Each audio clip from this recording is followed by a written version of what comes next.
In our neck of the woods, sports is tradition. Sports is passion. Sports is family. Sports is fun. Welcome to our house.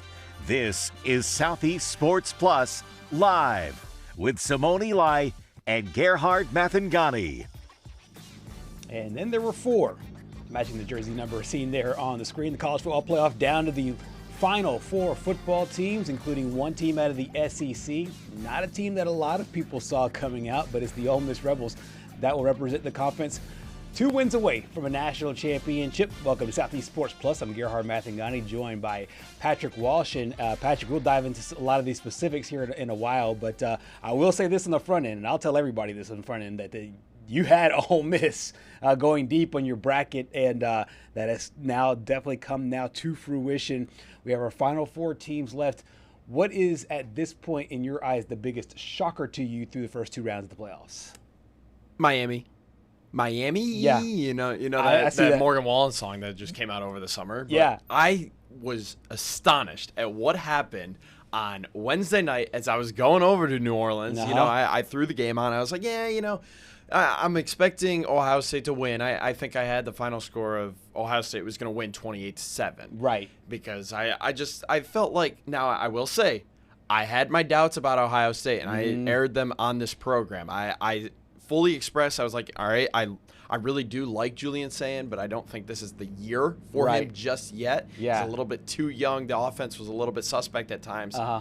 And what do you know? I mean, it showed up in the game against Miami. I think that pick 6 in the first half kind of solidified the game, and I was like, oh, man, like, Ohio State's in trouble already. Yeah. I thought Ole Miss was going to give them trouble, but now Ole Miss gets Miami, which you can't even look over that. But can we just admit that it is so refreshing to see a team not named Alabama, not named Georgia, not named Michigan, not named Ohio State in the Final Four. And this is the first time in the playoff era since the playoff went to 4 teams and then now to 12 teams. The first time that none of the schools that you mentioned are in the championship hunt. It is refreshing, and there is a lot of SEC. There's a lot of representation from different parts of the country. You have the West Coast represented. You have the Southeast represented as well.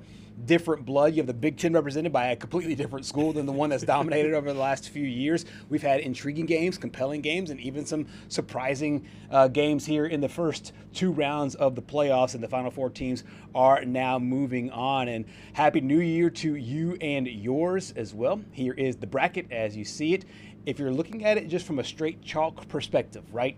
Let's just say everything went chalk. Everything went by the seeding. Last year was a little bit difficult because I think the teams were kind of misseeded. The committee really corrected itself this year. If you're taking it by the seeds, one team that is the number 1 seed, the Indiana Hoosiers, are the one team that is moving on. And they were the first team to get the bye and move on there after their big win over Bama. I almost we have to start having this conversation of, do these teams get too much time off? And I think that they do. But at the same time, I don't know if taking it away from these New Year's 6 bowl sites is the correct move, because these are such prestigious bowls. Sure. They help the local economies. Right. I think once the playoff inevitably expands, we're going to have the regular season start a week earlier. Right. And then instead of that first round game, there's going to be another round before it. I think inevitably it's going to get into the 20s, maybe even 30s with the amount of teams. I don't really expect it to get up to 30 anytime soon, but I think at some point we need to start having this conversation of, you can't just give these teams 25, 26 days off and expect them to still be the same. I mean, Indiana is kind of an anomaly at this point, because 1-7 last year, all 4 teams lost. This year, 3 of them lost. Yes. And one that looked, honestly, putrid in my opinion was Texas Tech. Yes. 0 points against points. Oregon in the Orange Bowl. Yeah, and this is the same Oregon defense that gave up 34 the week before to James Madison. James Madison walked up and down the field, so you have to worry about the rest versus rust situation there with a team like Texas Tech. And then you also mentioned Ohio State not being able to get the full offensive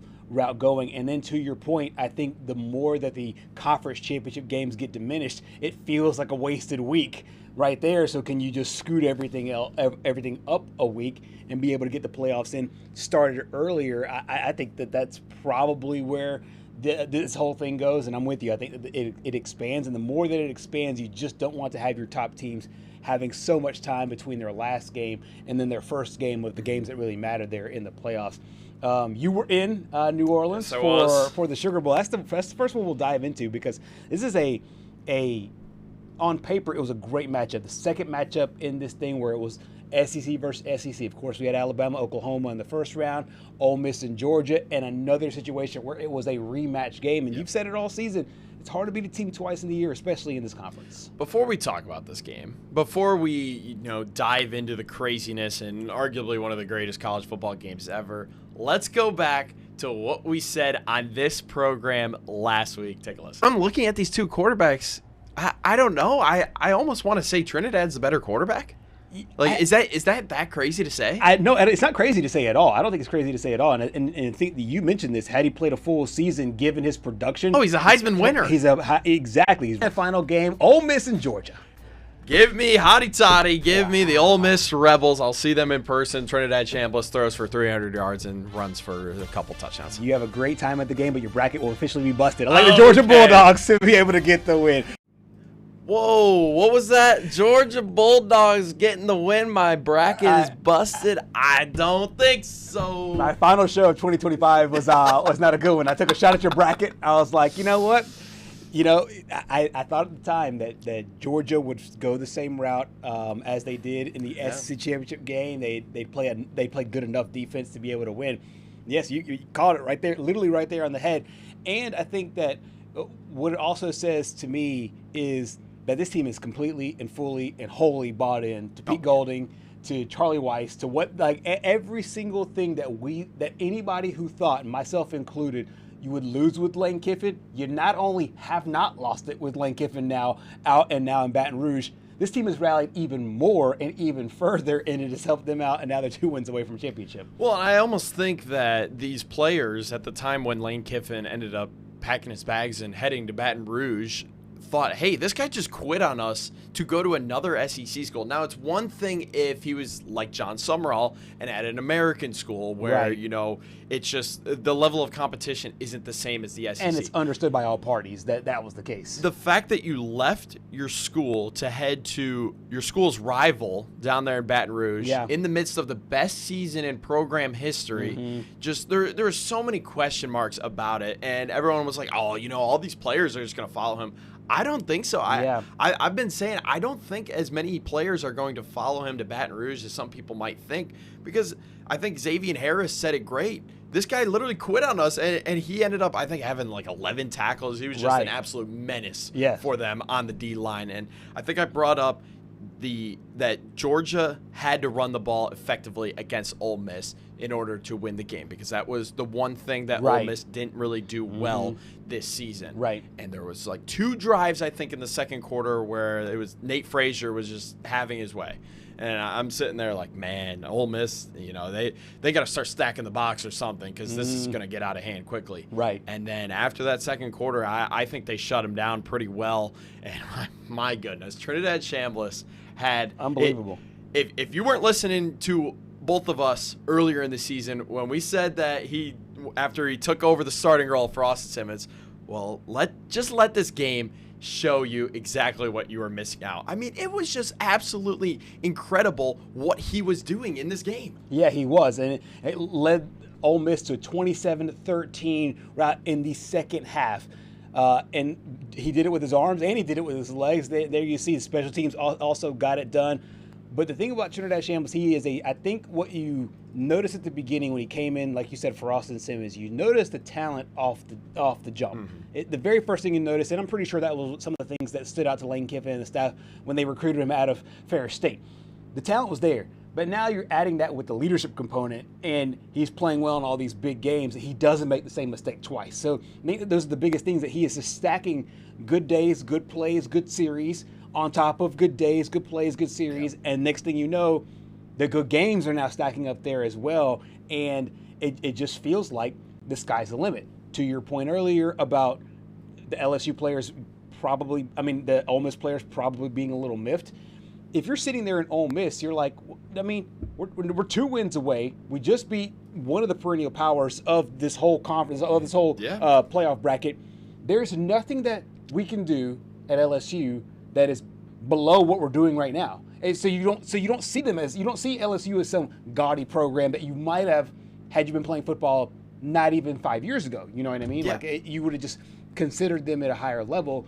I just think, yes, a higher level in the sense of like, hey, they have more championships, the pedigree's there, but as far as the production on the field, no, it's not. I think Pete Golding replicates something to these players. I mean, he just represents them so well at this university. And we've talked about Lane Kiffin, and we talked about how potentially he's a different person now at Oxford. He was very outspoken at SEC Media Days when we were there about how much he loves Oxford and everything. Right. But the history was always there. The next shiny toy, he's going to be like, oh, let me go take that. Yep. And who knows? LSU is the stopping point right now. But what happens if Kalen DeBoer doesn't work out at Alabama? Yeah. Lane Kiffin's got connections there. I mean, obviously he's very close with Nick Saban. Right. And Nick Saban eventually, I know there was the stop at Miami in between. Right. But eventually went from LSU to Alabama. So you don't know with a guy like him. Right. But Pete Golding, so down to earth, is going to go to war for his guys. But I think you bring up something with Trinidad that we're starting to see around college football. And that's to have a good quarterback on your team, you almost have to go in the transfer portal now. Yes. You look at you look at Fernando Mendoza, who won the Heisman. You look at Trinidad Chambliss, who I still think if he played a full season, especially after, I mean, his Heisman moment, unfortunately, was after the trophy was already given out. Right. If he had a full season, he wins it with ease, in my opinion. Carson Beck. I mean, the list goes on, and I think it just proves that, hey, if you can go and be a proven leader, even at a lower level, it's going to catch the attention of some of the head coaches in the SEC, in the Big Ten, because they want proven guys that are proven leaders, not really these freshman quarterbacks coming out of high school that you don't know their leadership capabilities. Exactly. Yeah, you're just basically just judging it based on potential instead of what they've already done, no matter what level it's on. Trinidad Chambliss, of course, started his career at Ferris State, and we talked about it when they played Georgia to begin with in the regular season, the fact that he played in front of more people at Ferris State combined than he had before he went between the hedges and played there in Athens. Now he is 2 wins away from a national championship. We heard from him after the game. My emotion right now is crazy right now. Really speechless, honestly, about everything, because, it was that same point. We were down 9, or they were down 9 last time we played them, so it was kind of like roles reversed. Then obviously, played them before. I didn't play my best in the fourth quarter, so I wanted to redeem myself and, get back again. So honestly, just trusting my guys. Our coaches put us in a great position, and we executed. We'll talk a little bit more about Trinidad Chambliss and the latest news that is out today on him and what might happen going into next year in 2026. But let's turn the attention to Georgia for a little bit. Obviously, this is a Georgia team that looked really good in the SEC championship game, and then, didn't look great in the second half. Looked good in the first half, but did not look great in the second half. I know this year, if you're just looking at records, wins and losses on paper, this will look like another great year. But it's got to sting for Kirby and company to be once again really close and lose to a team that you beat in the regular season. Well, and then I think if you're Kirby Smart and Gunnar Stockton, you have to think that New Orleans is cursed, because the second straight year that you've lost in the Sugar Bowl, and second straight year you've lost in the college football playoff quarterfinal, and you finish, you won the SEC championship again, but you basically have nothing to show for it. Because I know that guy Kirby Smart has championship aspirations because he's won it back-to-back before. Exactly. But it feels like another year where I do have to give Georgia credit, because coming into the year, we didn't really know what to expect. I mean, Carson Beck had literally just left. We saw one full game out of Gunnar Stockton. He had his moments where he looked like he could be the guy for the future. Right. And then he had some other moments where I was like, man, you just don't know. But I don't remember if I said this to you off or on the air. It's just Georgia this year, to me, didn't have that elite component of their game that really stood out to me and made me think, hey, they're national contenders. They're good at everything, great at nothing. Exactly. And the things that were the old staples for the Georgia teams were like just dominating defense and or great running game and or great guys on the outside. It just felt like you said, they were above average in every category, even the quarterback, but elite at they weren't elite at anything enough Yes. to keep them in the hunt long term. And I'm right there with you. I don't think that there was anything that they could have done, in my opinion. Even if they had beat Ole Miss, I still wouldn't like them against Indiana right now. Right. I still wouldn't like them against Oregon right now. Even Miami is playing really well right now, and Miami is using their calling card on defense. I mean, you look at these 4 remaining teams. Oregon, elite offense. Ole Miss, elite offense. Indiana, elite everything. I mean, it's just absolutely unreal the way they dismantled Alabama. Yeah. And then who am I? And then forgetting? Miami. And then Miami got Ruben Bain on the edge there. He's going to be a threat. That D line is insane. That D line is literally insane. It's going to prove to be a massive challenge for Ole Miss as they head into this game. But I think across the board, all of these teams stack up better than Georgia.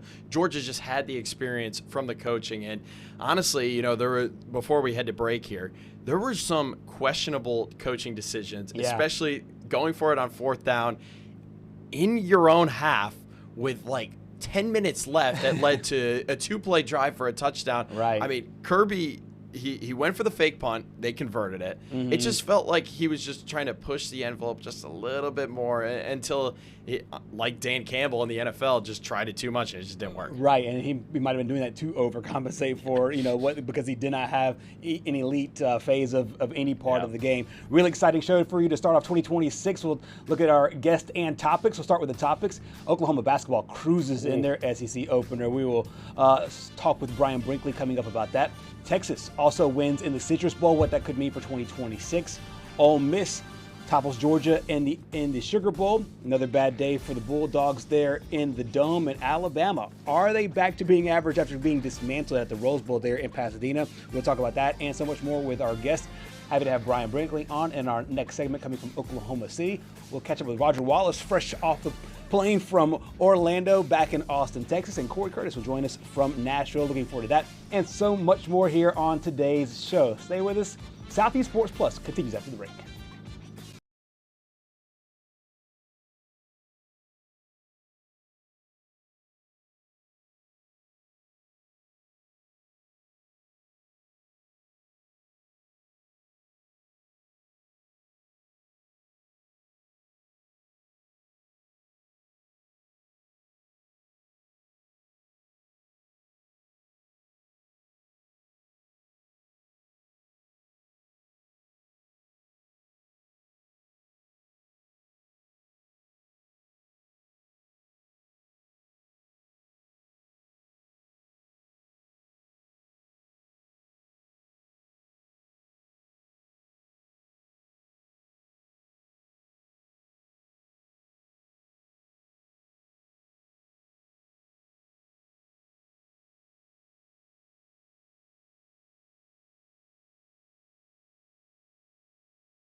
Back here on Southeast Sports Plus, so much to talk about as the college football playoffs resume now into the semifinal round and the open of SEC basketball as well. Conference play began over the weekend. So happy to be joined by our good friend Brian Brinkley, joining us from Oklahoma City. First of all, Brian, Happy New Year to you and to your team over there. Hope you had a good holiday season. But we'll start with basketball because I'll tell you what, this is a really interesting time of year, blending what you do in the non-conference and then how that bleeds over into conference play. Coach Porter Moser and company got a really impressive win over Ole Miss, 86-70. What did you make of the SEC start for the Sooners on the men's side? Yeah, it seems like Oklahoma's maybe starting to find what works for them. That was an impressive effort, and we saw them improve as the game went on. Ole Miss hit 9 threes in the first half. They only hit 1 in the second half. That was huge, and Oklahoma had several players step up. In a game where Nigel Pack did not make a 3, they win the game. Xavier Brown was really good. Muhammad Wagi has a double-double.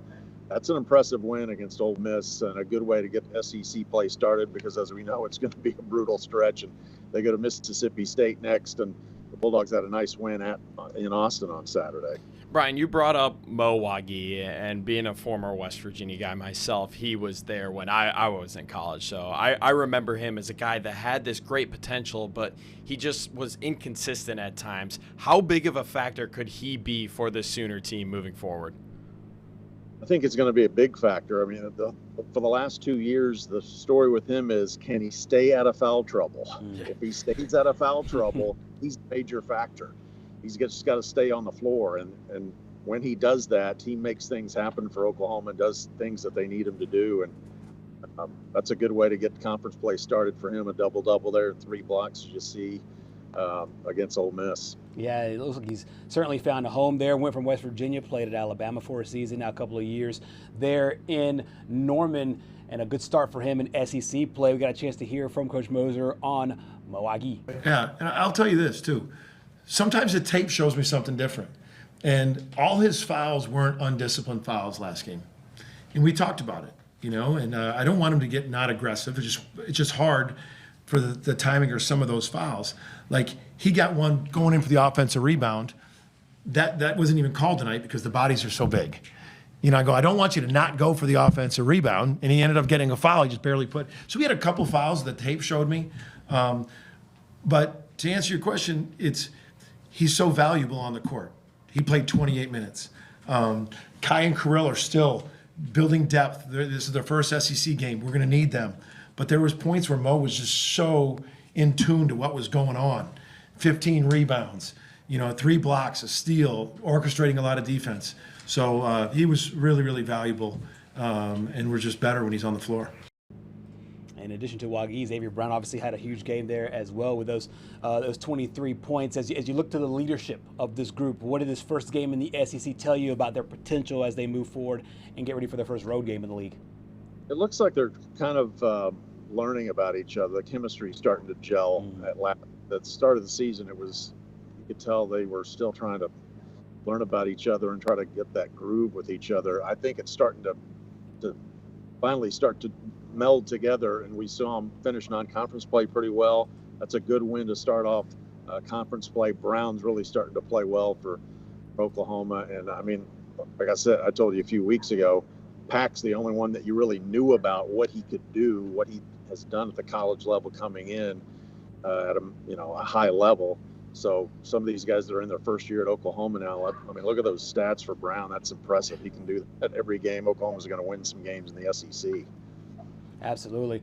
First road game coming up this week. They're going to Mississippi State, I believe, there in the first road game in the SEC. They've done really well at home. How do you think, what needs to travel as they head over to Oxford or to Starkville? Well, I caught the most of the Mississippi State-Texas game this morning on replay. They better stop Josh Hubbard. That's that is priority number one. That guy is a player. I think Oklahoma is getting better defensively, and we saw what they did in the second half against Ole Miss. And OU's taken care of the ball pretty well, too, on the offensive side. They just had 7 turnovers against Ole Miss.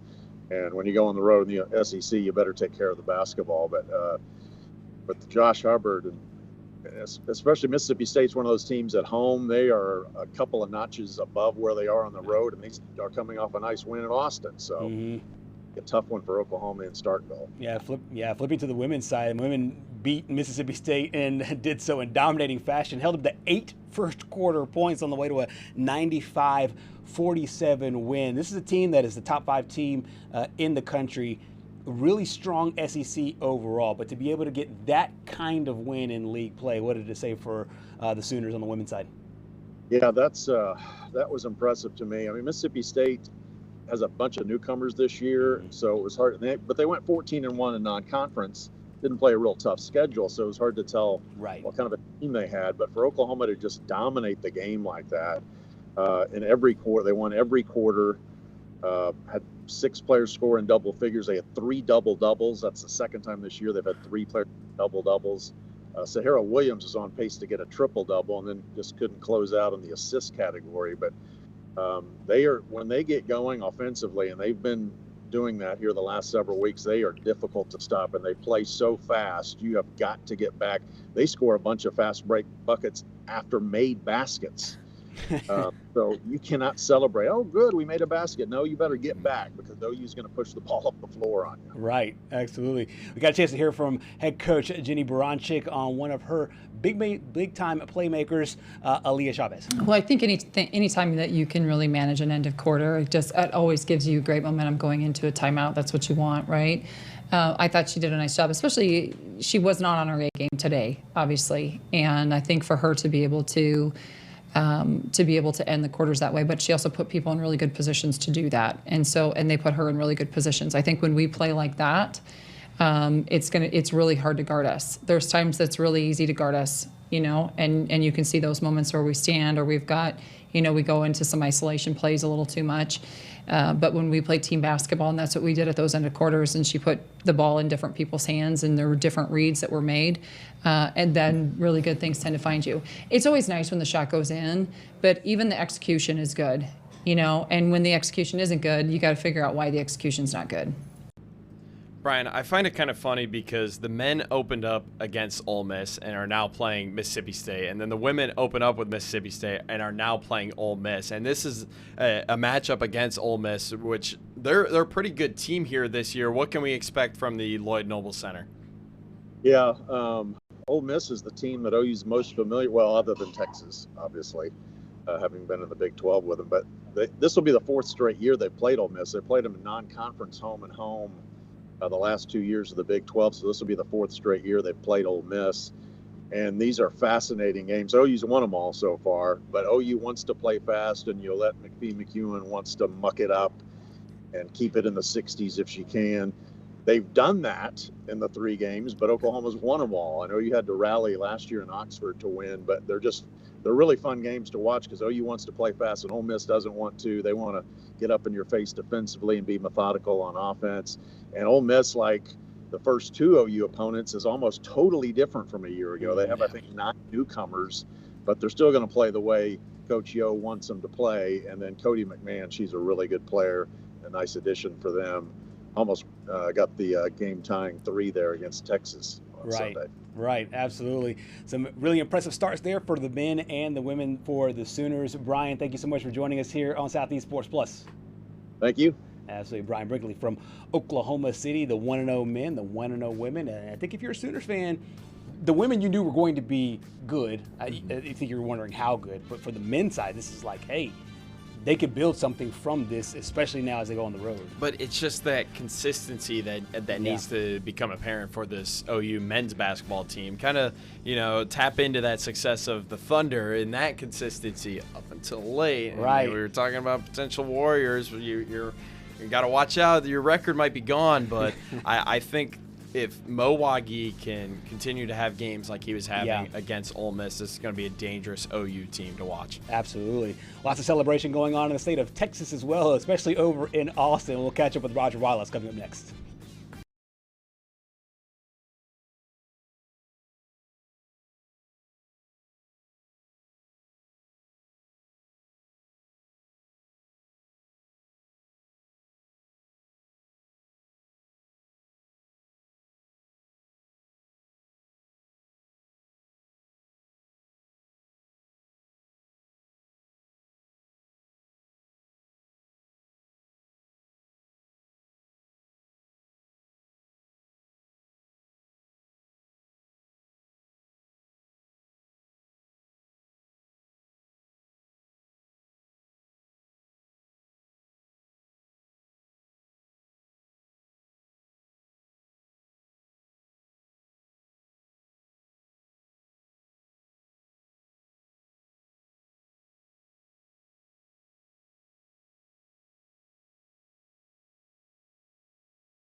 Welcome back to Southeast Sports Plus. We're closing the door on college football as it relates to bowl games as we get ready for the college football playoff. And one of those big bowl games played in Orlando, and that's where our good friend Roger Wallace was.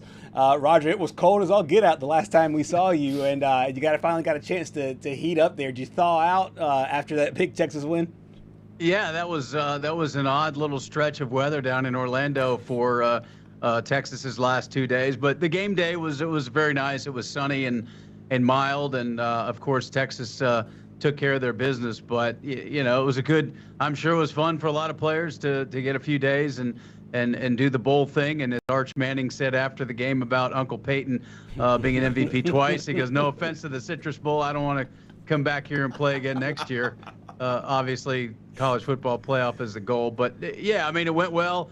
From that perspective, offense looked good. Arch looked like he's going to really earn the hype now going into the offseason as opposed to last year when he didn't do much to get all the hype. So I guess about as well as it could go for Texas. We don't know the extent of Emmett Mosley, who was in a boot for the second half. Longhorns obviously hoping that's not anything lingering. Yeah, there you see Arch was at Lord Chedworth's robe, and Ty Anthony Smith, kind of a breakout game for him. He was they didn't give a defensive MVP. He would have gotten it.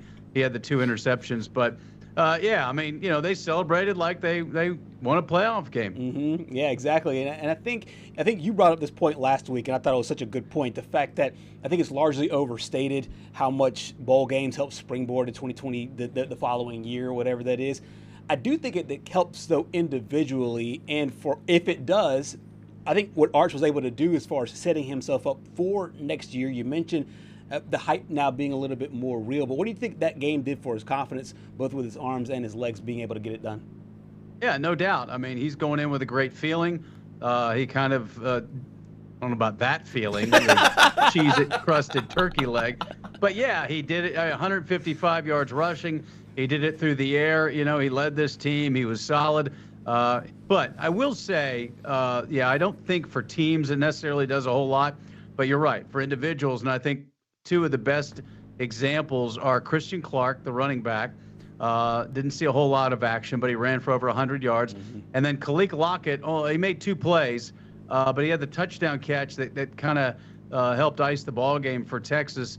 And he was on our radio postgame show. He'd never done it before, obviously. So it's kind of a weird dynamic because he's on a headset in the locker room, and then all of a sudden guys are talking to him from the booth, and they played the highlight of his touchdown to him. And our sideline reporter, Will Matthews, former Longhorn, was there, and he said that Lockett was overcome with emotion. He couldn't even speak because of that. And then you start to realize, all right, for these guys, a moment like that, because he admitted he thought he'd step right in, be productive. He was a 5-star kid out of the Dallas area. Didn't go that way because he's lined up against other 5-star kids as well. So for individuals, no doubt, they're going to go into the offseason feeling a lot better. Those workouts probably won't be as hard. For the team, as you guys know, what's going on right now, everybody's rebuilding their roster. I think this is, just a little bit behind the season as far as the favorite time for I'll say the fanatics, not the fans. I think the fans are all right, what's my team look like? But for the fanatics, they're refreshing X every 5 minutes to see, who's going in the portal and who they might land out of the portal. And for the guys that are hanging around, yeah, I think that game, Ty Anthony Smith's another guy. He got the green dot. He was the communicator at linebacker. He had a huge game. So for sure, some individual players, that was a big-time springboard. Portal's open. I mean, it opened on Friday, and Is there really a portal? Is it like vapor or like hyperspace or something? I mean, I don't even know what you could call it anymore because it's supposed to be a portal period, but I mean, there's so much tampering going on all the time. Tell me who's not in the portal. Yeah, right. I'll tell you who's not. It's Trinidad Chambliss. I mean, that guy's my Heisman right there. But no word on Jaden Ball yet. I know Texas might. There's some rumors around they might be trying to target him coming over from Florida. But you mentioned one guy that had a big game against Michigan, and it was Christian Clark. He kind of really didn't see that much action here this year. Do you think his performance in this bowl game potentially gives him a spot as RB2 next year? Sure, potentially. I think, Depends what they do in the portal. They've got a big time, 5-star coming in back. But yeah, now all of a sudden he's got the confidence of his coaches. Now they've got a new running backs coach too. So Jabbar Jalouk, who came over from UCLA, has been with Florida. So certainly he made a great impression on him and Coach Sark. But again, if they load up, if they get somebody big in the portal, I know they were Isaac Brown from Louisville, who's going to stay with Louisville. We don't know what Ball's going to do. They've got an Arizona State running back reportedly on campus as we speak. So who knows what it's going to look like. Arizona State, I think. Rayleigh Brown, is that his name? Yeah. But I was also mentioning the Auburn wide receiver, Cam Coleman, apparently. Oh, Cam Coleman. Supposed to come visit. Yeah, he was here, and if he got away without his name on the dotted line, it's going to be tough because he's, reportedly going to College Station, going to Lubbock, where the money is plentiful. Yes. I think he's going to maybe check out Oklahoma as well.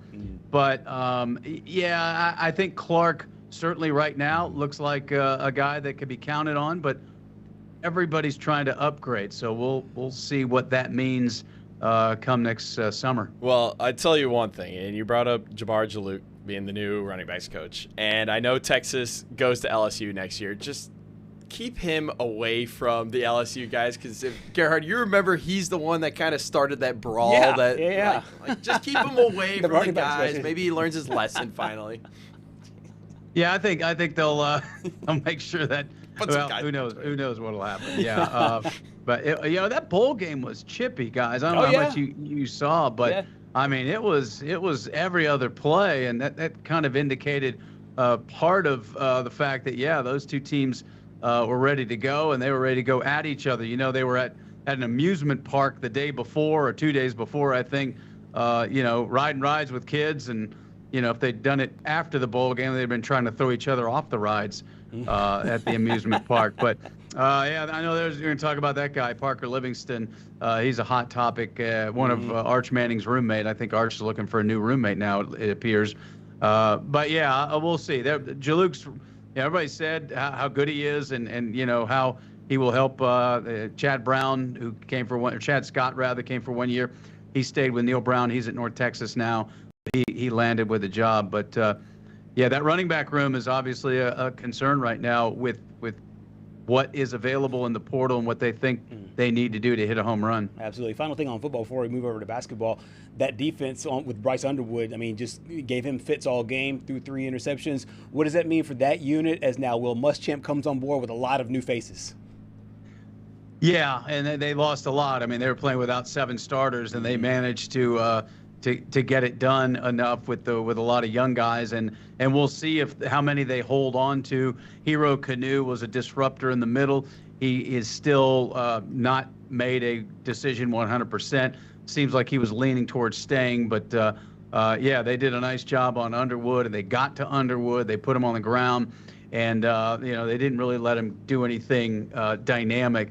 So I think Will Muschamp will, attract some players. They got a defensive lineman from Arkansas on Sunday, but I think everybody is so worried about the first couple of days and, let the dust settle, and I'm sure they'll land their share of guys in the portal. But certainly you have to be impressed because, hey, Pete Bukowski, this was a really good defense. Now, they struggled a little bit on the back half of the season, and between that and maybe the fact that Muschamp wanted to get back into it, is the recipe for the change at DC. But I think they've got a lot of pieces. And number one, Colin Simmons. I mean, he very possibly could be the preseason Defensive Player of the Year in the SEC. We'll see how that shakes out. But, I think they'll be pretty good on defense. And I think maybe their schedule will help how good their defense is. Absolutely. Let's move to the court now. And basketball, the Texas men, we've talked about them. We sprinkled some conversation in the non-conference part of the season. Now they go into conference play. Good news, they scored 98 points. Bad news, they gave up 101. It's a high-scoring game. What'd you make there of the Longhorns as they got the SEC open up? It's going to be tough, guys. I mean, honestly, they had one quality win in the non-conference, and that was NC State in Maui. So you're never sure how to quantify a win in that tournament compared to a more traditional non-conference game. And now they lost to a team on their home floor that when you start looking up and down the SEC standings, that's got to be a win. Now they go to Tennessee on Tuesday, then they go to Alabama on Saturday.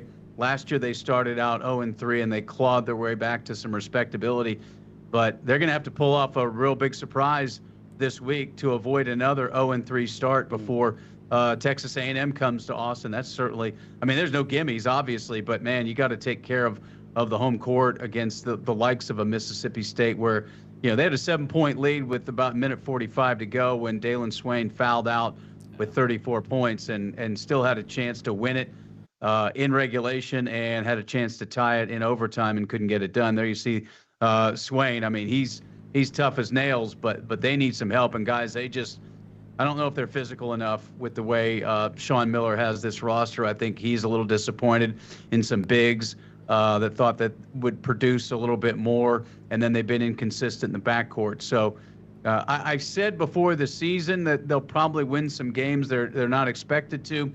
Suddenly that looks like the majority of them in the SEC. Roger, I feel like, well, first of all, I find it crazy that I'm even going to say this because of what Curt Cignetti has done for the college landscape in general and just winning right when you get to a new program. But it feels like, you know, Texas kind of ran Rodney Terry out of Austin, and now Sean Miller comes in, and it's kind of getting off to about the same start as you've kind of seen from the Rodney Terry days. Is it too early, do you think, still to be like, hey, man, is Sean Miller really the guy for us? I think so because of his track record. Yeah. I mean, you know, Rodney Terry did a great job cleaning up the mess when Chris Beard was let go. By the way, he had a really good roster to do that, and they were a really good veteran team with a lot of leaders. And then, you know, they make the tournament the next season and lose to Sean Miller in the first four of the play-in.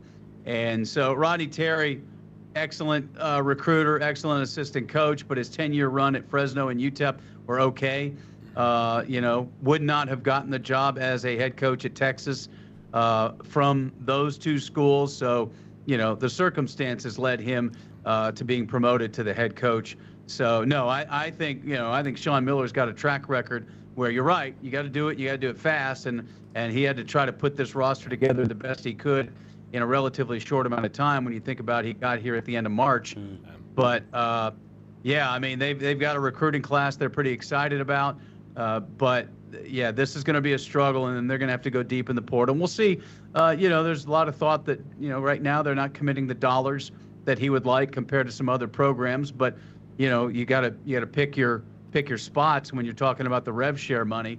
And then, you know, the other money is what it is. But I don't think you can judge him on what he's done so far. He's done too well at Xavier and Arizona, and then back at Xavier, he was really good again. Right, trying to turn things around there in Austin. We got a chance to hear from Coach Miller about his team and discipline. A disciplined team, disciplined players, you know, coached by a disciplined coach and environment and staff. And we have to coach those guys better in those areas. Now, if I tell you not to cross the street, and I keep telling you, and I say, I swear, whatever you do not cross the street. And you do, and the bus hits you. I'm going to take responsibility as your parent. But how many times do I have to tell you not to cross the street? We got some of that going on. I mean, Sean Miller is one of these guys that he just kind of says it how he feels it, so to speak, and he's got some John Calipari vibes in there as well, as the way he's talking about his team to the media, and I wonder if that will take hold coming up over the next few weeks. Meanwhile, on the women's side, a really good, strong run in the non-conference part of the schedule. Got a bit of a scare in the SEC opener. What'd you make of the Longhorns there? Yeah, I mean, they went to Missouri on New Year's Day and struggled a little bit out of the gates. And then I guess that's a good sign for Texas. You win by 19, and Vic Schaefer wasn't happy. Yeah. It was funny because Vic Schaefer wasn't really happy, but when people bring up that to him, he reminds them they won by 19 points. So it's kind of a little bit about, yeah, he's trying to get his message across to his team as well. But in the end, a road win by 19 in the SEC on New Year's Day is a pretty good way to start. And then Sunday, I mean, they were in a battle against Ole Miss, and that was a heck of a ball game. It was a one-possession game down the stretch. Texas is known for, the turnover margins, one of the best in the country. I haven't checked lately. It was number 1. Well, it was just +2 on Sunday, and that was one reason why Ole Miss was able to hang around. And then the Longhorns, just couldn't get anything done kind of in the middle of that second half when Ole Miss came back, and Ole Miss hit, I think, 5 straight buckets to keep it around a one-possession game. Madison Booker and Jordan Lee led the way with 15 and 17. They got a nice production from Ashton Judd. They're shorthanded, and again, all it is a fact. Still no Aaliyah Crump, the freshman, who was a starter, averaging 13, and she hasn't played since before Las Vegas. And then Taya Sidbury had taken her time in and out of the starting lineup, the Boston College transfer. She's out right now, so you got those two still trying to get back healthy. They get Judd back. They get Brianna Preston back, a backup point guard, but still they're playing a 7-8 person rotation right now.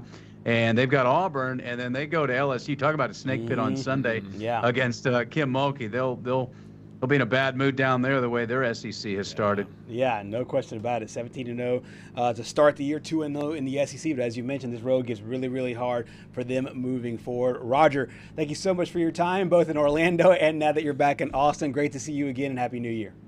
All right on, guys. Talk to you next week. Absolutely. Roger Wallace from Austin, Texas. And I'll tell you what, for the women's basketball team right now, being able to do what they've done without the players that they've had, that could be a sign of good things to come. That, hey, when we get everybody fully healthy and fully involved, they'll be in good shape. It's been impressive, and Jordan Lee has had a very impressive start to the year. She had a very nice clutch three-point play there to end up solidifying that win over a good Ole Miss team. But as he mentioned, they've got the snake pit coming up. We'll talk in the second hour with Corey Curtis about this Vanderbilt women's team that just knocked off LSU at home. You talk about on the gridiron, kind of want to make it a rock fight. That's exactly what this Vanderbilt team wants to do on the hardwood. And Kim Mulkey's squad is going to be fired up. They don't want to drop another one. Yeah, you don't see them lose the SEC games very often, especially early in the year, but they did so. And like Patrick said, we'll talk up with Corey Curtis about that a little bit later on. We will close up the first hour with a look at the latest men's basketball poll. We'll have that next.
closing up our first hour of our first show here in 2026. We talked a lot of college basketball now that conference play has begun officially in the SEC for both the men and the women. The latest polls are also out. We'll see how those teams fared and several others in the top 25. We will start, obviously, as we always do, with 25 to 20. And big notes here is the fact that Tennessee still hanging in there. They're number 21. Central Florida, SMU, Virginia, and Kansas. You don't necessarily see Virginia and Kansas this far down deep in there, but also Tennessee hanging.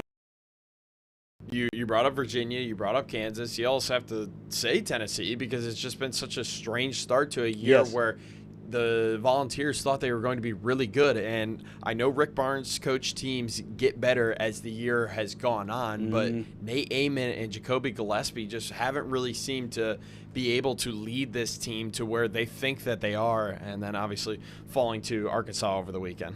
Absolutely. As we now move into the top 20, one of the teams that has been sticking out all year long, and they got a big win in the SEC opener. They're at number 18. How about the Georgia Bulldogs? I can't believe we're going to talk about this game in a new segment in the second hour, but that game in general just was one of the craziest games I had ever seen. Yeah. I only caught like the last 5 minutes of it. That's all you needed to catch. Yeah, really. Exactly. That's all you needed to do. Yeah. I caught the last 5 minutes of regulation and then obviously the 5 minutes in overtime. And you got to give Auburn all the credit in the world to be able to force overtime. But in the end, Tahad Pettiford falling out and then Nikola Jovic also falling out. That didn't really bode too well for the Tigers. A nice win for Georgia. Absolutely. Up 5 spots there in the poll are the Georgia Bulldogs into the top 15.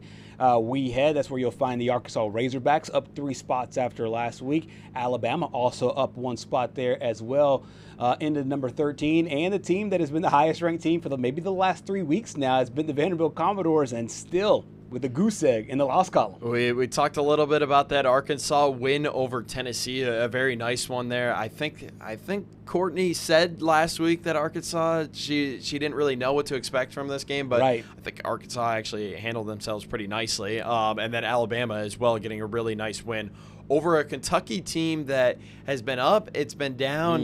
The lows have been very low, but the highs have been very high. So, I mean, we just don't know what to fully expect from this Kentucky team yet. Aiden Holloway had a really nice game for the Crimson Tide. And then Vanderbilt, as you mentioned, still has that goose egg. It seems like they're a team of destiny so far. Absolutely. In the top 10, how about the Nebraska Cornhuskers there, up 3 spots. You don't see Nebraska and good basketball usually in the same sentence. No disrespect to them. And then not a lot of change inside the top 10. BYU at number 9.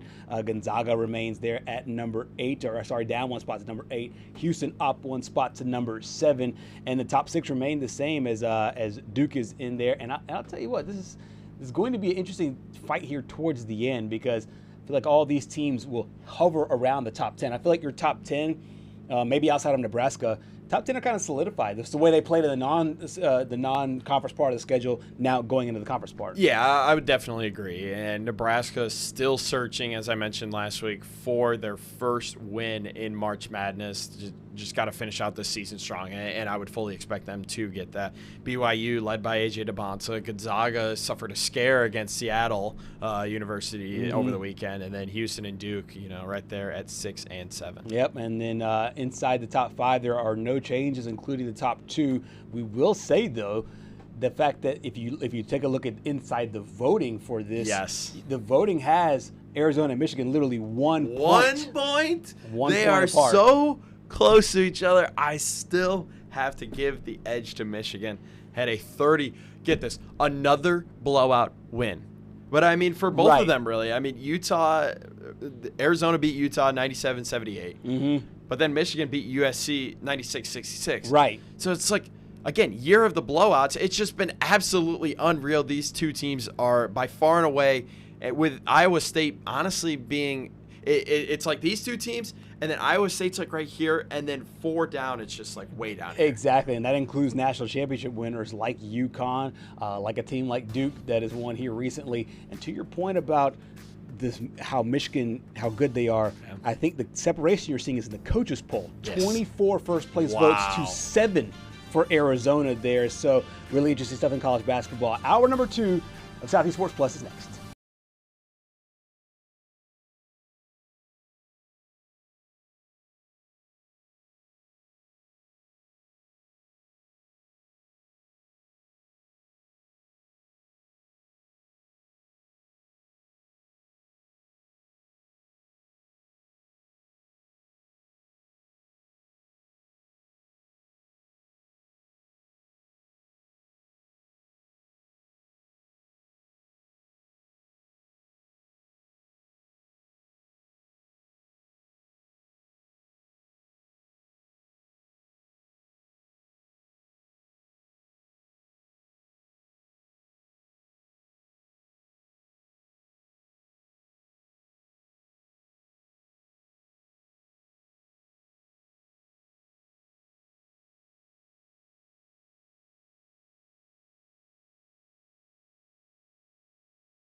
In our neck of the woods, sports is tradition.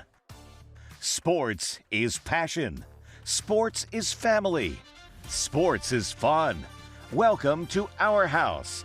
This is Southeast Sports Plus Live with Simone Eli and Gerhard Mathangani. It was an outside shot that Alabama could win and knock off the number one team in the country. We found out pretty soon that was not going to be the case, as Alabama, they got just straight destroyed in the Rose Bowl. 38-3 the final score, and that is the largest margin of defeat of any of the games in the college football playoff so far.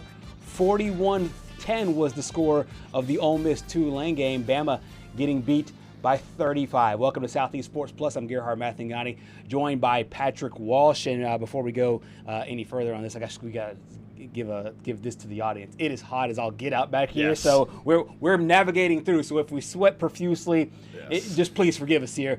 I'll tell you who wasn't sweating was Alabama at any point of this game, mainly because I think one of the things that you brought up going into this game was Indiana had not played a game in a very long time, beat Ohio State in the Big Ten championship game, and then you had all the potential distractions with Fernando Mendoza. He goes to New York, wins the Heisman Trophy, does the media circus.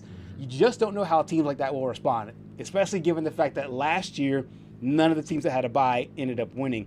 Well, they came out, scored 17 points in the second quarter, 17-0 at halftime, which was ironically the same score before Alabama made their run against Oklahoma. You thought maybe that door would stay open. It certainly was not. Look, I knew this game was over, and not in a good way for Alabama, when they tried to draw Indiana offsides early in the game. I think it was 4th and 1 before they punted. Yes. And then ESPN just goes to a cutaway of Kurt Signetti.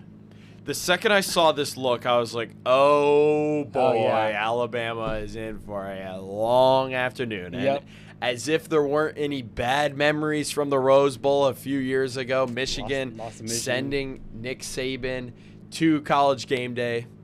This is easily worse than that, 38-3. I mean, dominated on all fronts. Mm-hmm. I think if you told someone 5 years ago the score of this game and you showed them the box score, they would have to do a double take and say, hey, did you get this backwards? Right. I don't think, in my honest opinion, I don't think I've ever seen an Alabama team get absolutely manhandled like this outside of maybe the Florida State game. Right. But in a way, it is ironic that you end the season the same way you start the season. Right. Just getting absolutely blown out. Getting absolutely destroyed. And all of the demons that had plagued this Alabama team in the regular season, they all came to fruition here. Every time that we thought that Ty Simpson might be a little hurt, he didn't play well, the offense didn't play well, that came to fruition. Alabama was not able to run the football with any kind of consistency all year long. They ran the ball for 23 yards. 23 yards. That means in the playoffs they ran, I think, for 28 in the game against Oklahoma. Had negative yards in their game against Georgia in the SEC championship game. Not able to run the football. Ty Simpson gets hurt. The offense obviously struggles.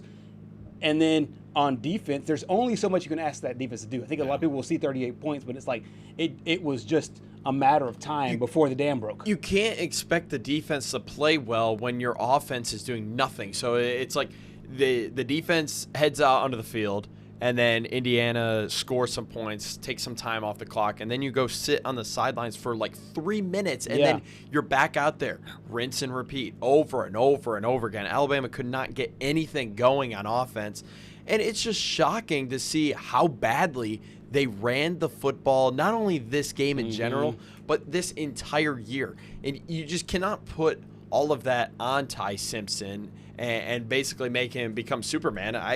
I will make the comparison to this Alabama team this year is what the Dallas Cowboys teams in recent memory have been. Great at throwing the football. Dak Prescott is a great quarterback when he's throwing the football. But without a good run game, correct, it's easy to just take away the pass game. I mean, you could put 3 guys up front and take away the run game. Yeah. That is a major problem that I think is going to get fixed next year for Alabama. Yeah, it has to get fixed. And now that the transfer portal is open, there might be some answers that are in the transfer portal, whether it's different offensive linemen. Speaking of Alabama and offensive lineman, Parker Brailsford was already declared for the NFL draft. You expect Caden Proctor to follow suit, and both of those guys will be first rounders. But the thing is that the offensive line, and we've seen this from Alabama, the offensive line, yes, it works better as a cohesive unit.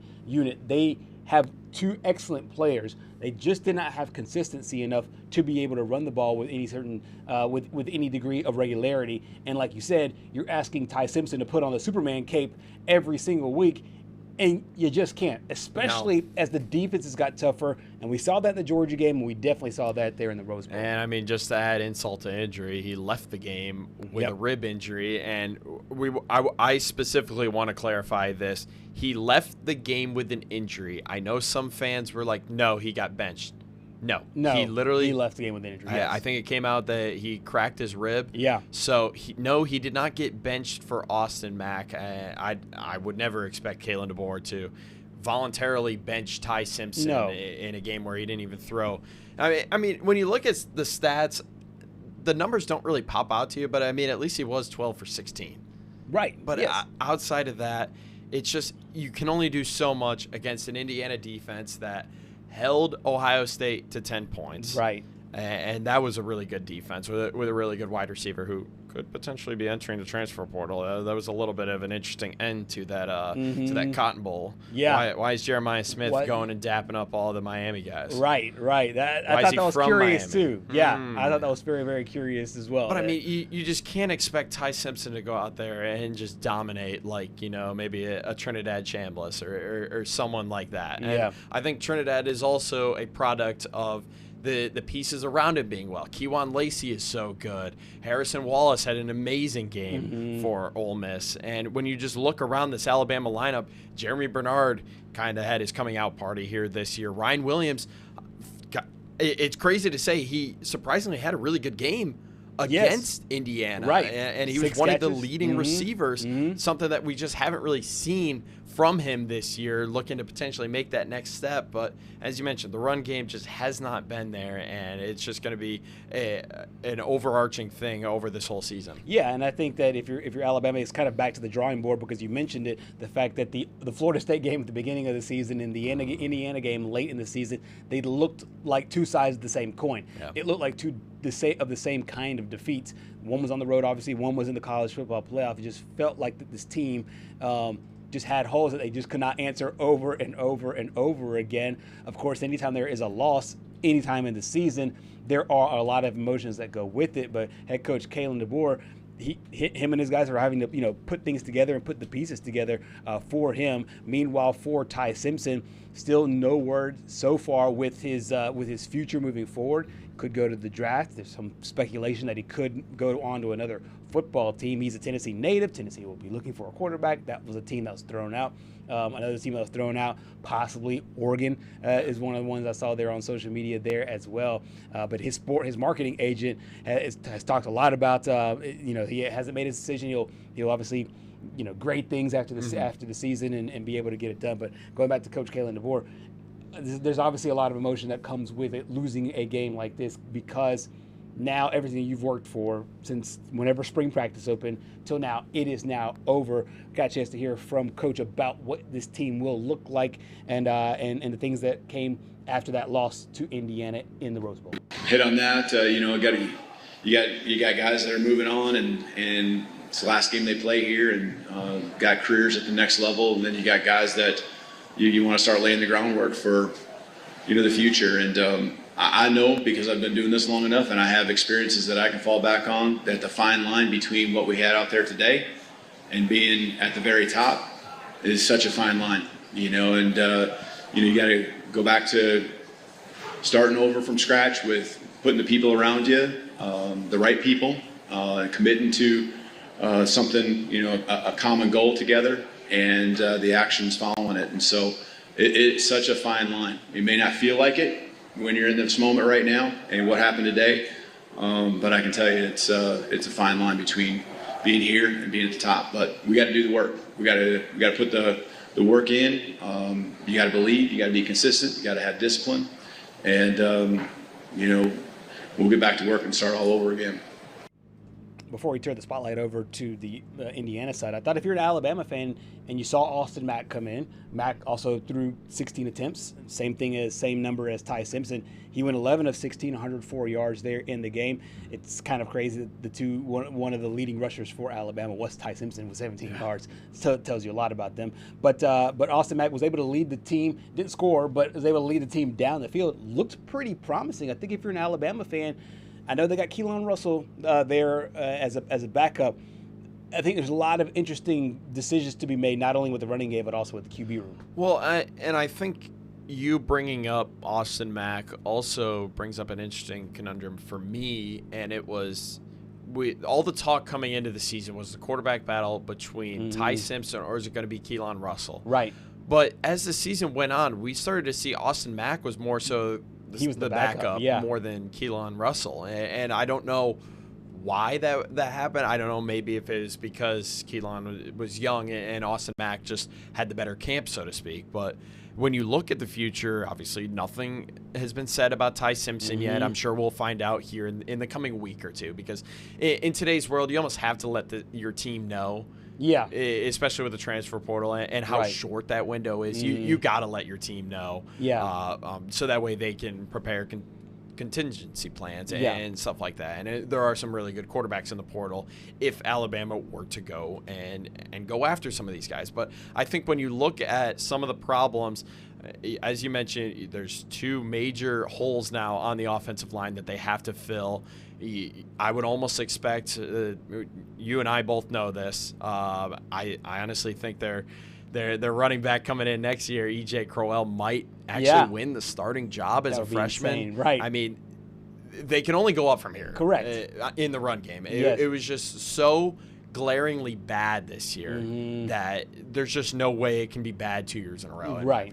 Right, and especially with the level of production. And keep in mind that E.J. Crow reclassified. Yes. So, and I hate to run the same narrative that they ran with Ryan Williams all of last year, but he will be a young guy because he reclassified, and so he will technically be a senior in high school playing there on the college level. So we'll see if he can help out there in the run game.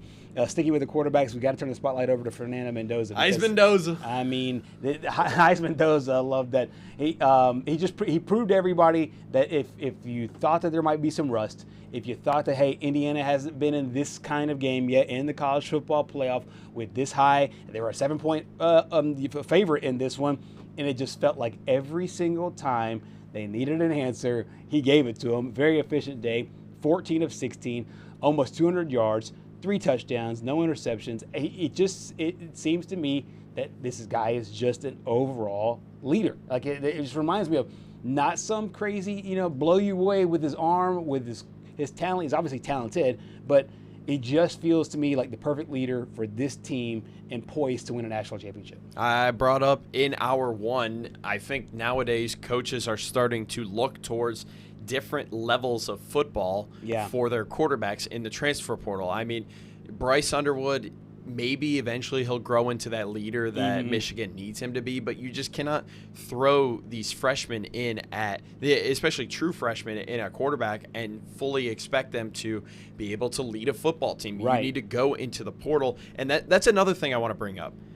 This game shows how important good quarterback play is. Absolutely. And again, I can't stress this enough.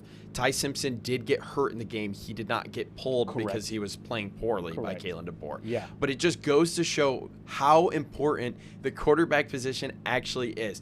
We talked about Trinidad Chambliss coming over, a Division II national champion, leading Ole Miss over a vaunted Georgia team. Gunnar Stockton tried to take over the reins for Carson Beck, who is now in the college football playoff semifinals, and Georgia is back there in Athens just sitting on the couch watching. So it just goes to show you that I think the future of the transfer portal is we're going to see these quarterbacks at maybe these mid-major schools. I mean, what is it? Byron Brown? Did he commit to Auburn yet? I think it's all but a solidified point that all signs are pointing towards him going. But to your point, that is another good example of a guy that produced at the Group of 5 level and now going to the SEC. I mean, it is the future of college football, and I think we just have to grow to expect that this is going to be what takes place. But it's just so important to be able to have that leader in times like these that has the experience. I know Fernando Mendoza played at Cal, so I mean he didn't really have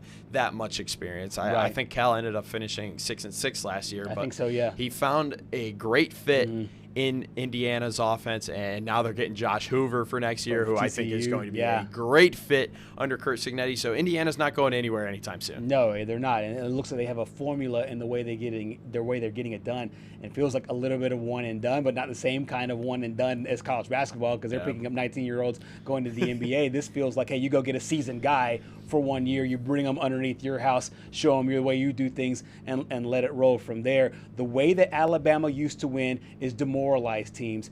Curt Cignetti learned that under head coach Nick Saban, running the football, playing good defense. They ran for more than 200 yards in the game, and a la what they did at Alabama, they're able to do it now in Indiana. Here's Coach Sig. Well, I think that's what you would always love to see as the head coach, things we used to preach when I was at Alabama. About changing the way they think, breaking their will, and that's the best way to do it, running the football. And it takes a while. It doesn't happen in the first quarter, second quarter. It happens in the second half at some point, hopefully, when you're able to achieve that goal. And I thought our line did a nice job. I thought our backs really ran hard. And I'm sure there were some nice blocks downfield too, but the backs, I was really impressed with how hard they ran. Georgia's back at home. Alabama's back at Tuscaloosa. The only team that's still alive is out of the SEC, the Oxford. The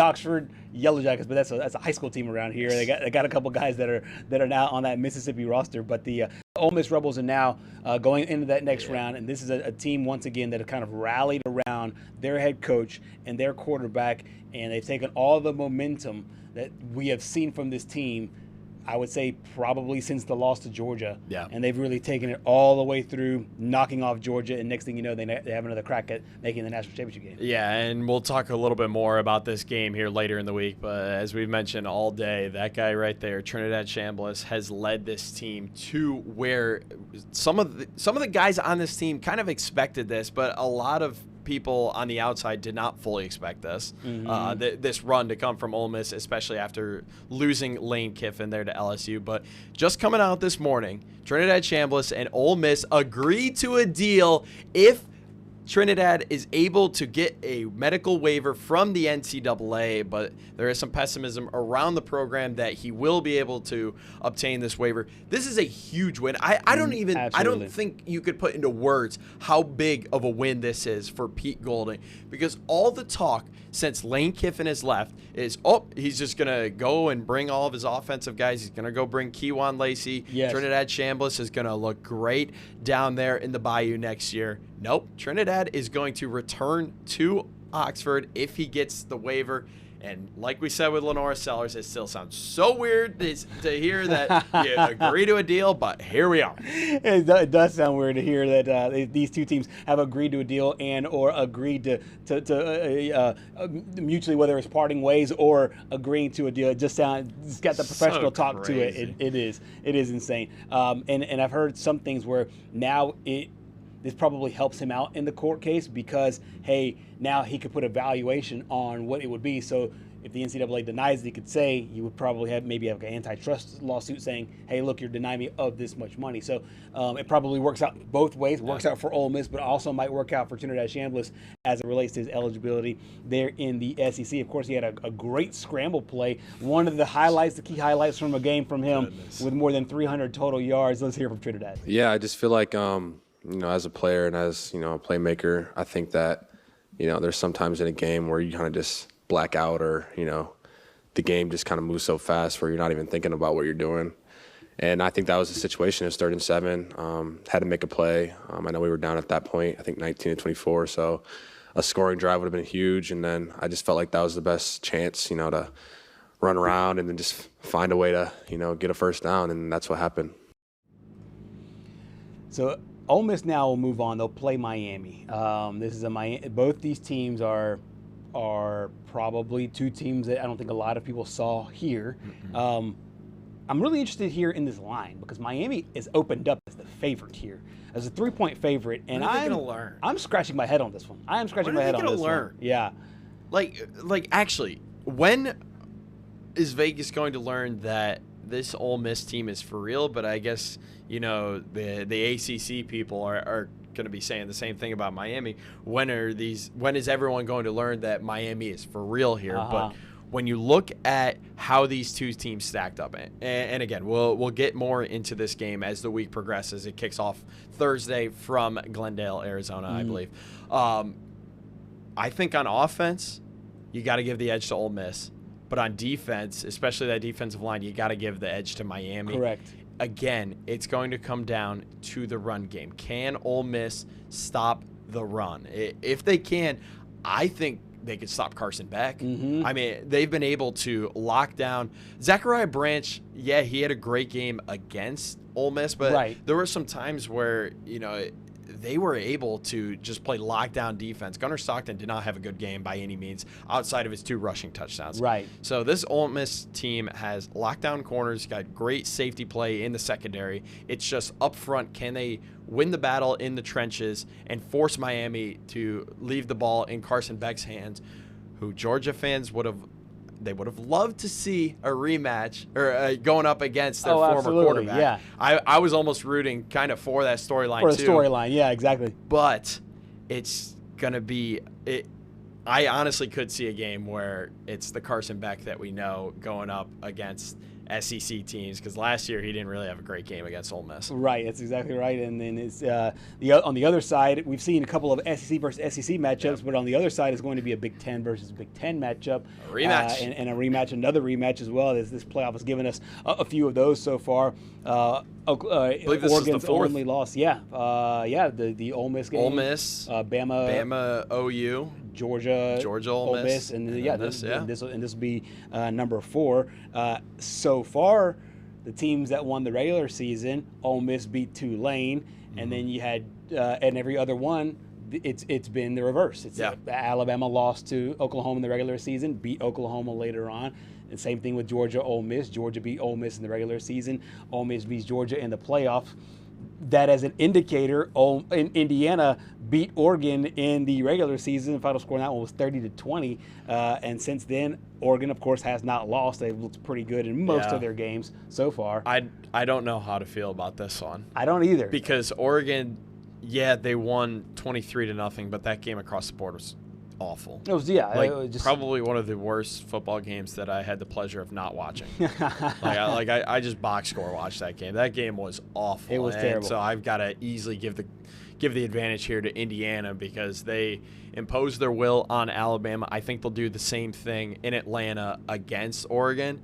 But as we've mentioned time and time again, it's so hard. It is just so hard to beat a team twice, especially in the same conference. Right. And when we've seen plenty of situations, I think, from this standpoint of, it is hard to beat a team twice. And the only way that you do is the teams that make those adjustments, the teams that make those little small wrinkles and change. So we'll see if the Ducks can do that as they get ready for the Hoosiers there in the semifinals. Now the semifinals are set.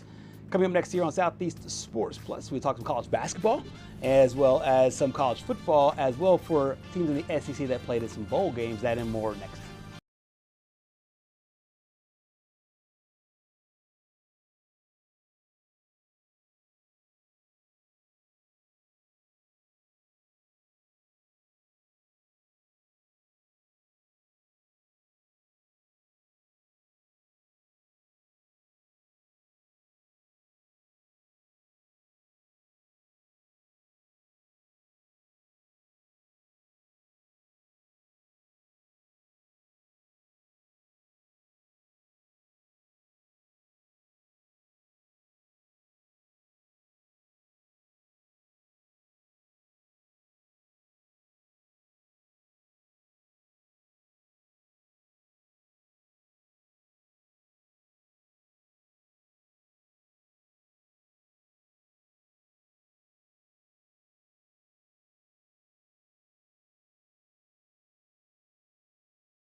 Back here on Southeast Sports Plus, hour number 2 on this Monday. We continue with some bowl talk.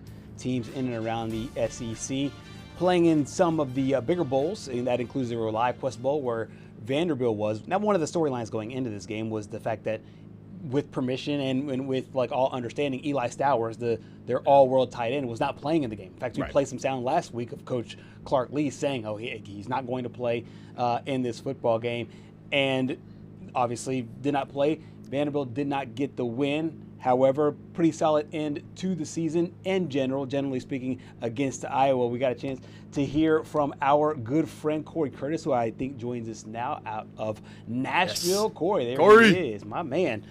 Coming out. I'm letting the team down today. You're good. Hey, you're all good. Hey, you're here. You're good. Yes. Number one, Happy New Year. Hopefully the New Year was great your way. Word. How was Nash Vegas for New Year's? I wouldn't know. I was watching Stranger Things. You're watching Stranger Things?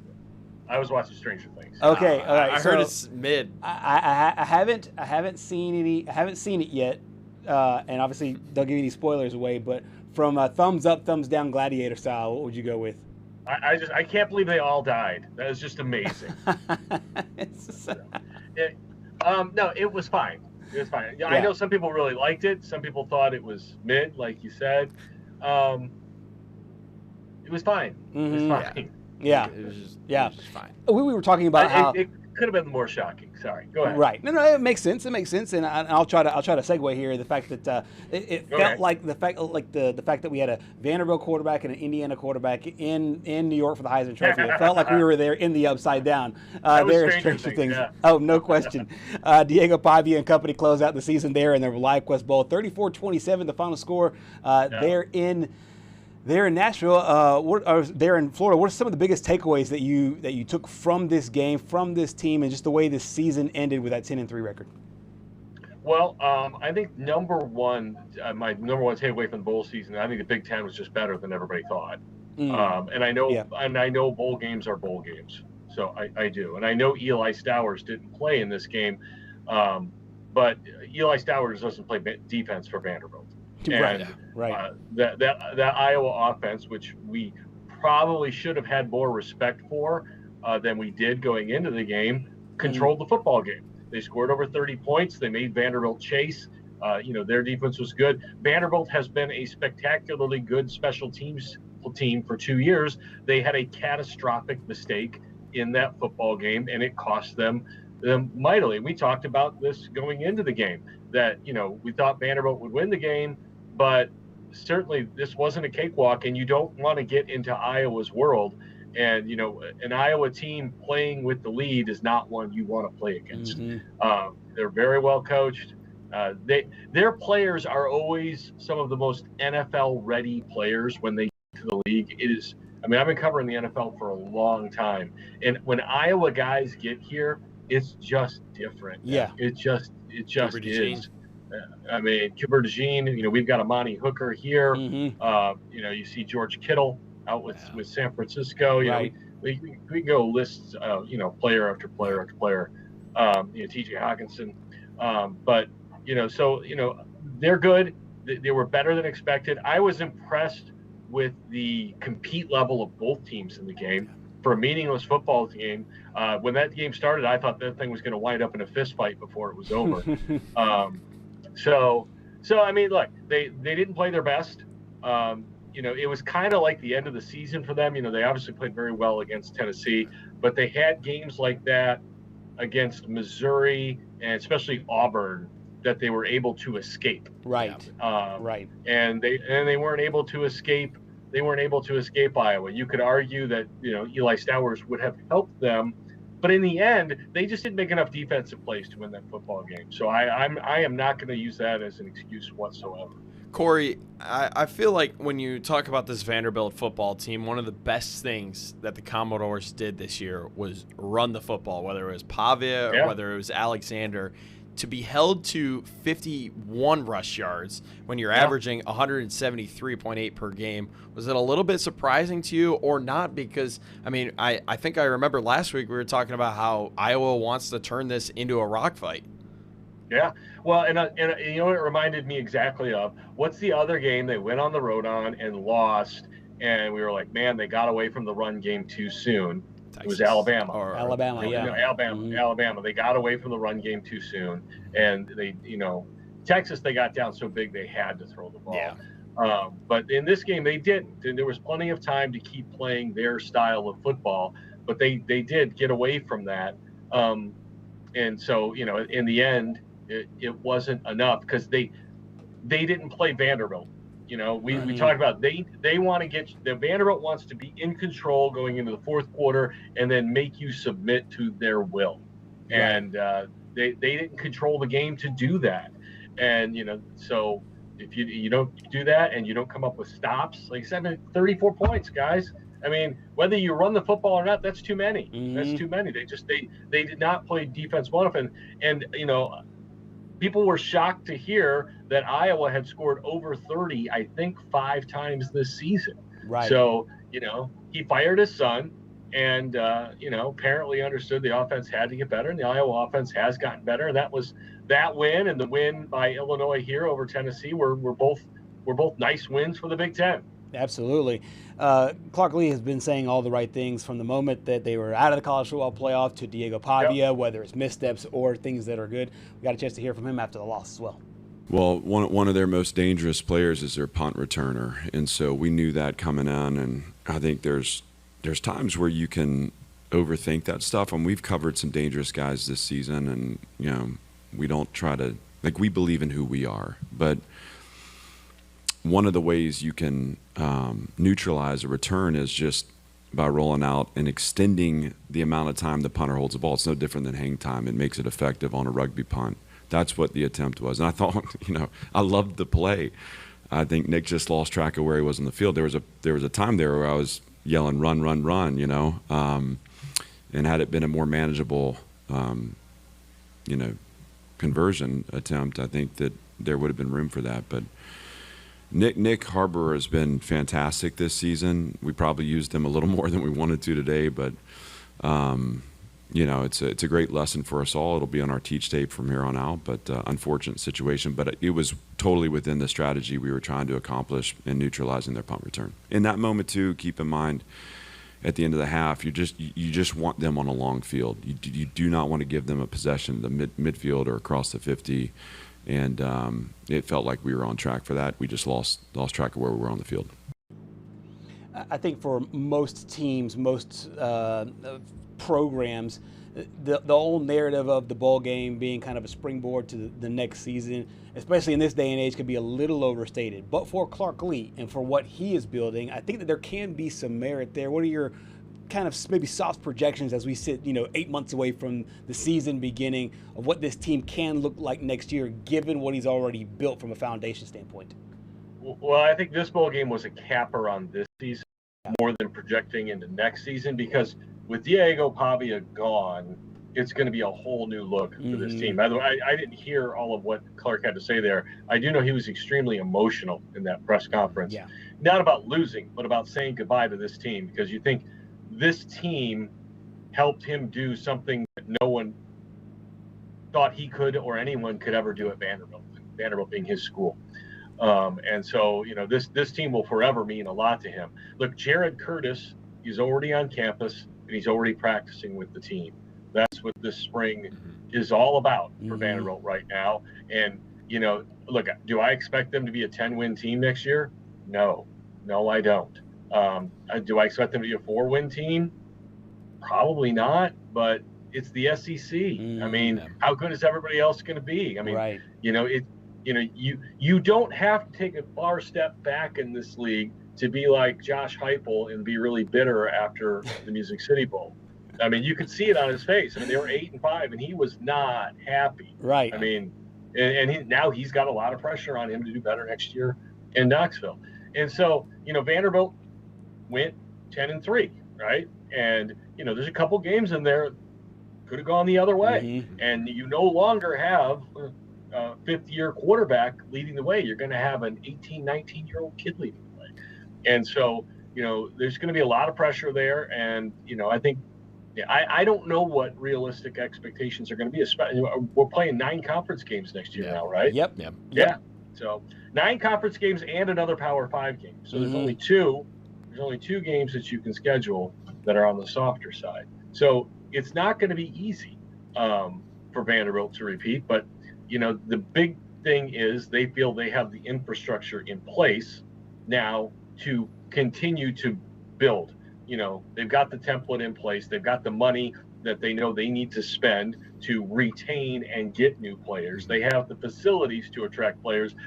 And most important, they have a young quarterback to help attract young players. Now he's gonna have to perform. We've seen a lot of 5-star quarterbacks not deliver. All right. I'm old. We've established that. In my years, stars are great.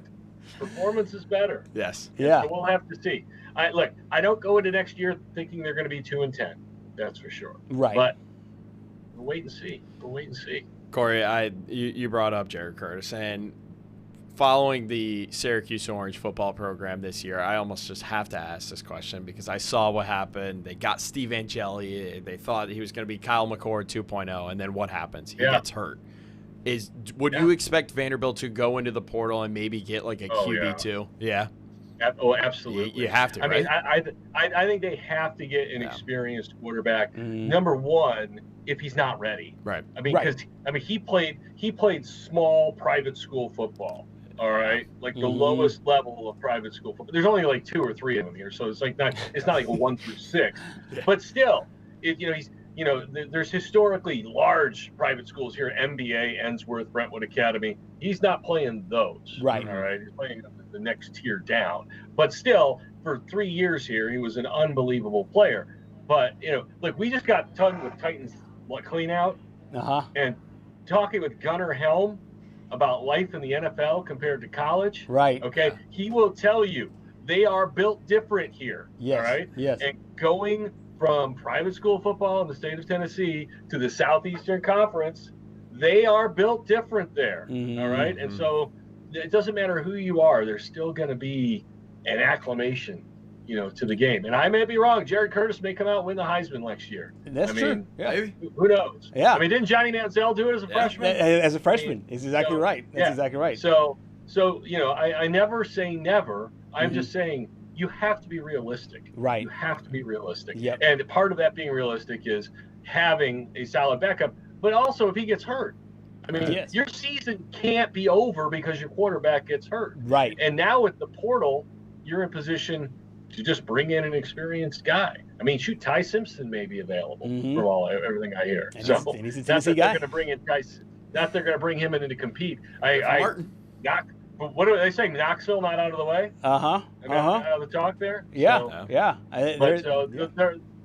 There's other quarterbacks out there. They need. I mean, shoot, where did Ole Miss get this kid from? Ferris State. Yeah. Division II. Unbelievable. Yeah. Unbelievable. The Titans drafted a kid from there, or got him as a free agent 2 years ago. Had like 24 sacks in a season. Wow. Caleb Murphy. Yeah. So Nice. There are players everywhere, but they definitely need to have some guy who they're not afraid to play and who they think can win games. Absolutely. I mean, it can't be a guy just to take snaps. No. Look, we just saw that with the Titans on Sunday. Right. They brought in Brandon Allen, and all he could do was take the snap. And that was horrible. Exactly. Yeah. So they can't fall into that trap. You need to invest in somebody who is willing to be the backup. Right. Which is hard. But if you can pay him, you might be willing to do it. You got a shot. Exactly. We're going to move to basketball here in just a moment. We'll ask you to hang tight real quick. Catch up with you after the break. The men's and women's teams, both outstanding so far to start SEC play. We'll catch up with Corey Curtis after this short break.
We're back here on Southeast Sports Plus. Corey Curtis joining us, and there's a lot of good talk when it comes to basketball, both on the men's and women's side. When it comes to the Vanderbilt Commodores, the Vandy men is where we will start. They were obviously undefeated through SEC play. As the next poll came out, they're the highest-ranked SEC team still left in the field. Got a really, really nice win to start off conference play.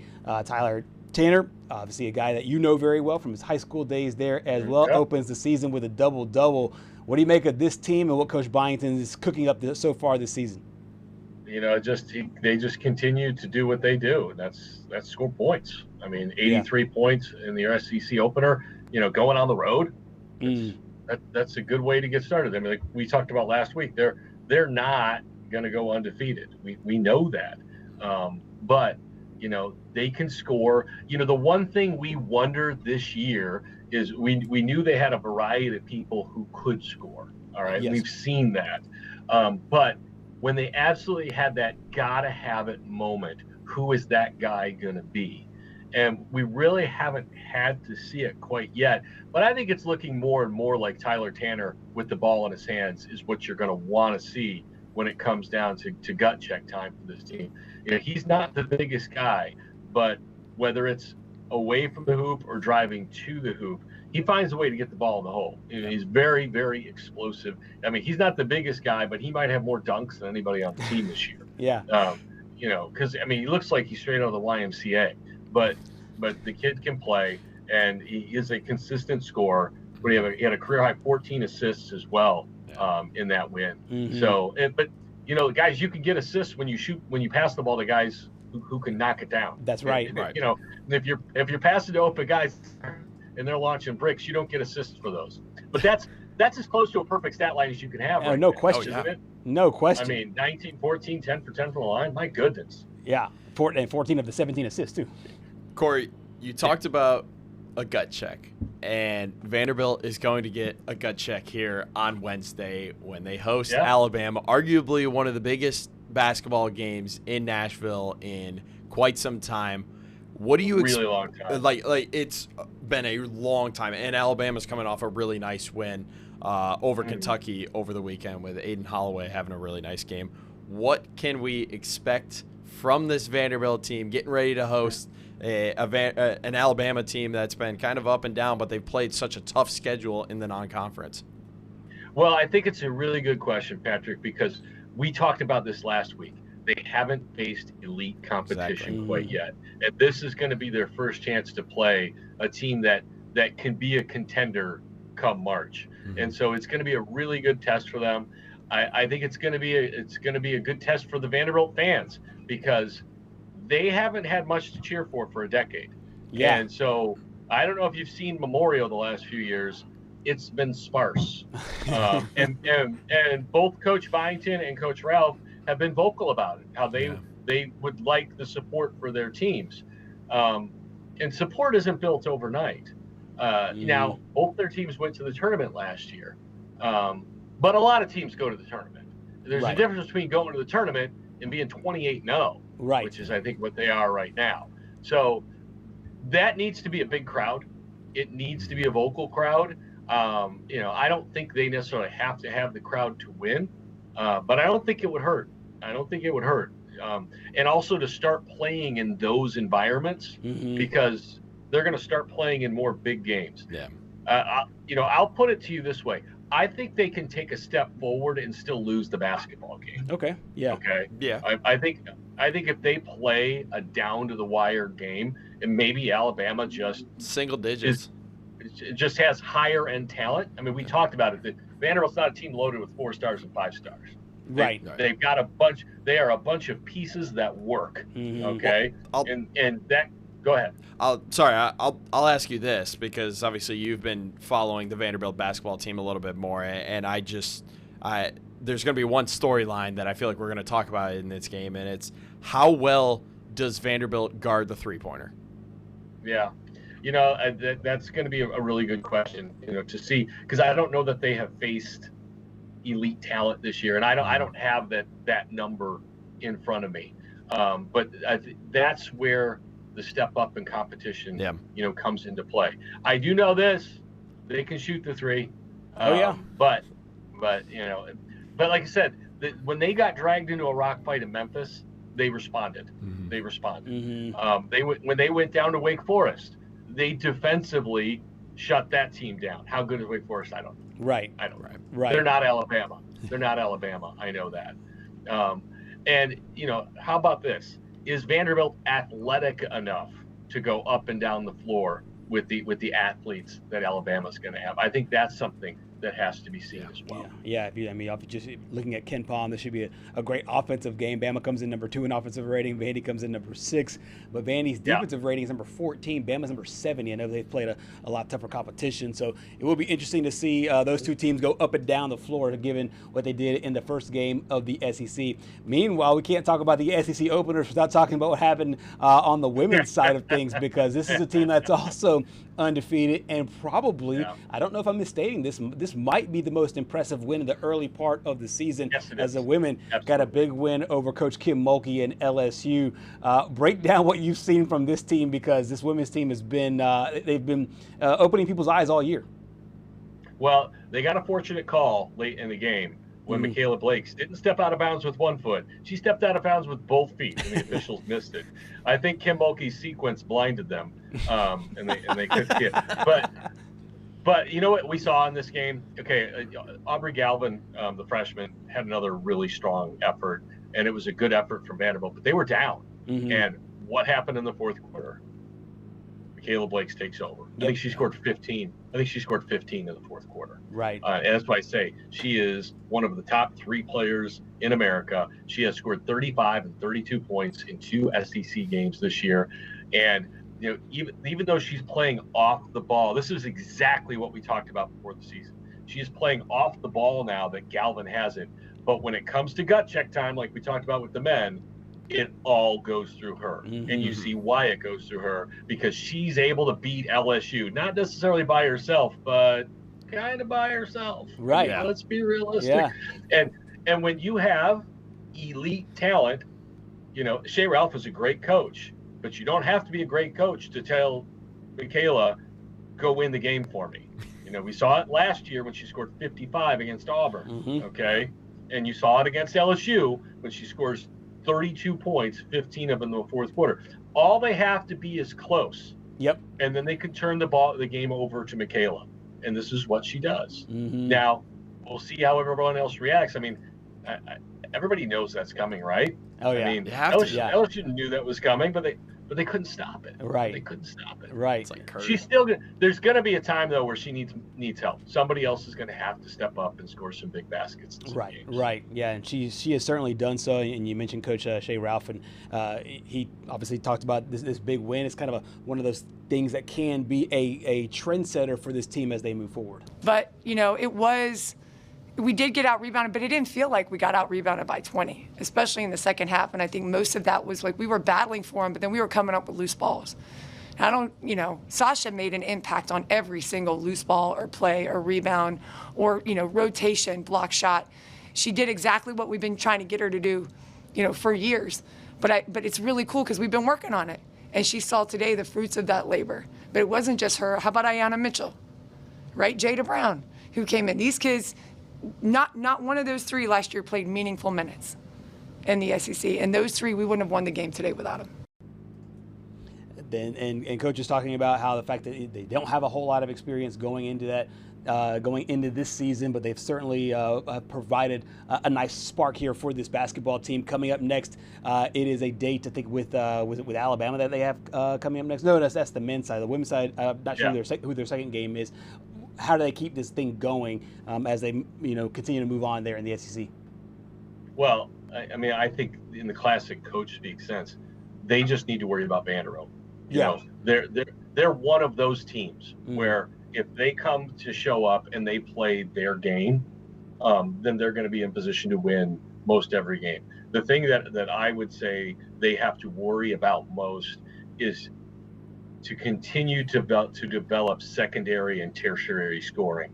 I think Galvin has shown she can be a scorer, but Passat and some of the others have been a little streaky, have been a little hit or miss, and I think they could use more consistency scoring on the tertiary side of their lineup. Absolutely. Corey, thank you so much for joining us and hanging out with us here on Southeast Sports Plus. Happy New Year. And Happy New Year, my man.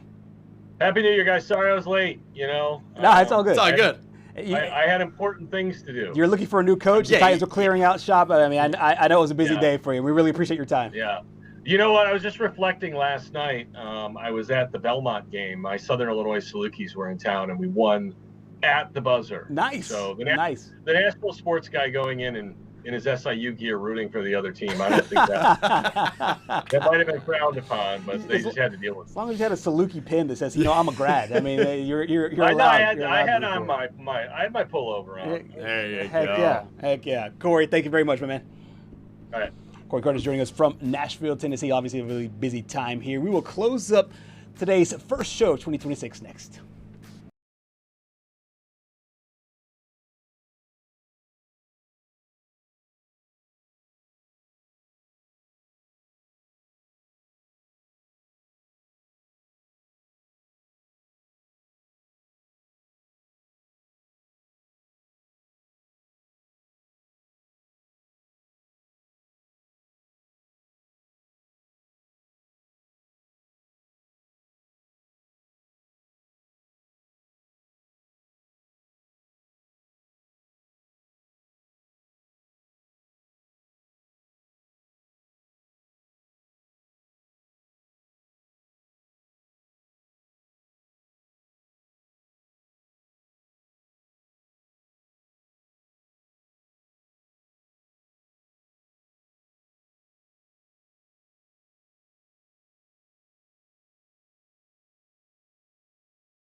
Closing up shop here on this Monday on Southeast Sports Plus. Week 18 of the NFL now in the books. What are your overall takeaways and some of the things you're looking forward to as the playoffs begin this week?